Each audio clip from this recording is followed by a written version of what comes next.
ಸ್ಟೇಷನ್ದಾಗ ಸಣ್ಣ ಕಳ್ಳರು ಸಿಗ್ತಾರ, bus stand ಹತ್ರ ಸಣ್ಣ ಕಳ್ಳರು ಸಿಗ್ತಾರ, ಗ್ರಾಮ ಪಂಚಾಯತ್ ಅಲ್ಲಿ ಗಿಡ್ಡಿ ಕಳ್ಳರು ಸಿಗ್ತಾರ, ತಾಲೂಕ್ ಪಂಚಾಯತ್ ಅಲ್ಲಿ ಅದಕ್ಕಿಂತ ಸ್ವಲ್ಪ ದೊಡ್ಡ ಕಳ್ಳರು ಸಿಗ್ತಾರ, ಅದಕ್ಕಿಂತ ಮುಂದಕ್ಕೆ ಹೋದ್ರೆ ಜಿಲ್ಲಾ ಪಂಚಾಯತ್ ಅಲ್ಲಿ ದೊಡ್ಡ ಕಳ್ಳರು ಸಿಗ್ತಾರ.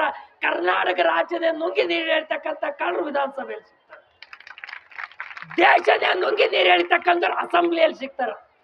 ಬದ್ಮಾಸ್ರೆ, ಮೊದಲು ನೀವು 5 ಮಂದಿಗೆ ಮಾತಾಡೋ ಕಳ್ರಿ ಅಂತಕ್ಕಂಥ ಮಾತನ್ನ ಈ ಸಂದರ್ಭಕ್ಕೆ ಬಯಸ್ತೀವಿ.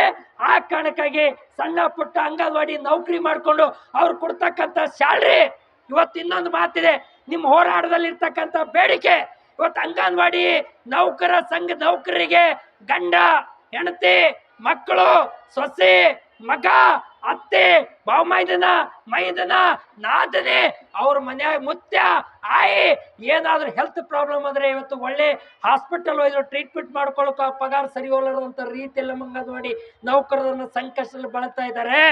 ಆ ಕಾರಣಕ್ಕಾಗಿ ಅಂಗನವಾಡಿ ನೌಕರರ ಹೆಲ್ತ್ ರಕ್ಷಣೆಗಾಗಿ ಆ ಯೋಜನೆಯನ್ನ ಜಾರಿಗೆ ತರಬೇಕು ಅಂತಕ್ಕಂಥದ್ದು ಇವತ್ತು ಈ ಹೋರಾಟದ ಪ್ರಮುಖ ಉದ್ದೇಶ ಅನ್ನುವಂಥ ಮಾತನ್ನು ಈ ಸಂದರ್ಭಕ್ಕೆ ನಾನು ಬಯಸ್ತಾ ಇದ್ದೀನಿ.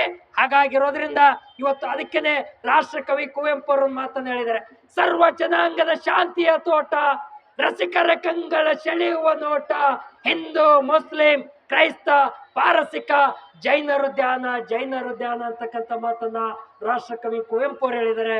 ಮತ್ತು ಅಣ್ಣ ಬಸವಣ್ಣ ಕಾಯಕವೇ ಕೈಲಾಸ ಅಂತಕ್ಕಂಥ ಮಾತನ್ನ ಅಣ್ಣ ಬಸವಣ್ಣ ಹೇಳಿದ್ದಾರೆ.